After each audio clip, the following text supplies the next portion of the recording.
বাবু, কি? বিয়ের পরে প্রথম শ্বশুর বাড়ি আসলে তা আমাদের এলাকাটা চারিপাশে একটু ঘুরে ঘুরে দেখে আসো গে। আচ্ছা।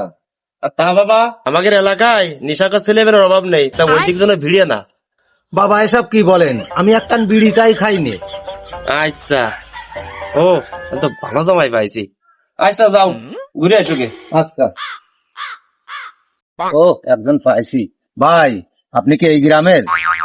হ্যাঁ ভাই, আমি আপনাকে গ্রামের নতুন জামাই। একটু গাঁজা মাজার ব্যবস্থা কনে হবে না ভাই? গাঁজা না এখন তো মাথায় কাজ করতেছে না ভাই। ভাই, তুমি যখন আমার গিয়ে নতুন জামাই, তোমার যদি না কই তো তোমার অসম্মান করা হবে না। তুমি এক কাজ করো, ওই বোর্ডের পিছন চলে যাও, যেখানে পাওয়া নেই। আচ্ছা ভাই। না, গাঁজা খাওয়ার জ্বালায় কোন জঙ্গলে গাছি আসছে। ভাই, আমার 100 টাকার গাঁজা দেন। আরে শ্বশুর মশাই, আপনি? আরে জামাই তুমি?